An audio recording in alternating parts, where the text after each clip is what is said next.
Is Britney Spears a Woman and Me? Was this book worth it? Jamie read this book, listened to the Audible, I should say, twice. And so I was curious because this book has been going around a lot.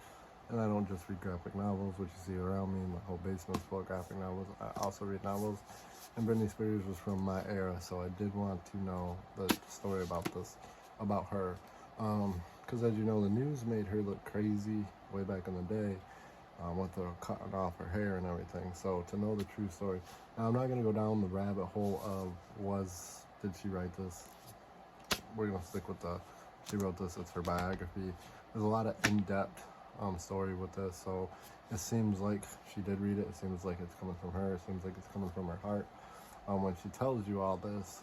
As far as, you know, she's going back and she's building up characterization with the grandfather, all this, telling you the whole stories of how her dad became her dad, what happened with the grandmother. And so she builds up this whole story of everything that happens before she even gets into her story, which is pretty cool because it lets you know, like I said, why her dad might have treated her the way he did treat her, or the way he treated her brother and her sister, or the reasons he was never even there because he was an alcoholic. So this builds up a lot, and I like it.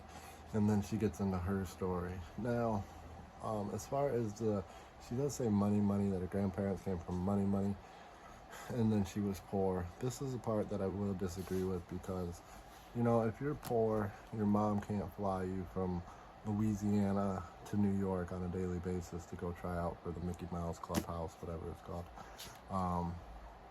Obviously, if you're poor, you're not buying plane tickets all the time. So I think the fact that she came from, her grandparents came from money up here, and then when they lost that, she was here, still had some money. They were still doing okay. I mean, her dad did lose business, whatever, and came back, whatever. But her mom was still doing good. So here, not here. So she was here, went here, not here. So when you say I'm poor, I don't believe that too much. Just because, like I said, no mom, especially if the dad's, you know, drunk and gone, is going to be able to fly her daughter back and forth from Louisiana to New York. So that part I kind of disagree with, but in her head, maybe, you know, that was poor level to her. But as far as everything else, it's really in depth of, you know, the crap that she went to. I mean, she was mentally, physically, and emotionally messed up. There was a lot of stuff that happened to her. As far as like now she comes out with the true story about Justin Timberlake. And I do remember when that song came out, Cry Me a River. So she comes out with that whole truth about, you know, she was pregnant with Justin's kid, JT's kid, and he made her have an abortion in the apartment. He wouldn't even take her to the hospital, which is fucked up. And then he broke up with her, and then he came out with all these songs. You know, and then she gets with Kevin, who obviously tried to have his own rap career. Nobody knows freaking Kevin.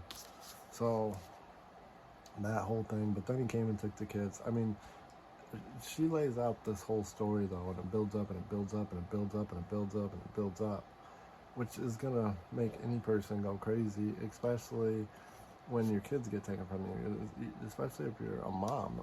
You're a mom who loses your kids after going through all this, after going through an abortion where you're stuck in an apartment bathroom, and then he goes and plays the guitar to try to make you feel better. That's not gonna make you feel better, JT. So that was pretty fucked up. And then as far as, you know, her dad, and now this is what is good. So people are looking at her Instagram now thinking she's crazy, but you gotta think, you are imprisoned in front of the whole world, and nobody did nothing. Nobody did a damn thing. She's out there performing because she's forced to go out there and perform before he puts her in a nut home. In a crazy home, sorry, I don't mean it's fun. So, or whatever home he puts her in at the end. Anyway, but she told what to eat, told where to go, couldn't use the phone. I mean, there is so much build up, and I've watched, you know, all the shows on her thing, and I've seen them, you know, all the shows. I watched a lot of videos, and then I watched a lot of people review this, and I read this whole book, and like I said, it's a good book, and it will show you why she went the route she went, what caused her to. I mean, anyone's gonna go crazy in a situation like that. Like I said, you're physically, mentally, and emotionally abused in front of the whole damn world, and not a single person did anything. Well, there was people trying, like what's her name, Paris Hilton. So, but I mean, still nobody did nothing really. So anyway, this is a good book. I thought it was really good, and it shows you why she is the way she is now, which kind of seems crazy to read this in her words and then kind of see her act the way she acts. It seems like never mind. It's a good book. It's worth reading.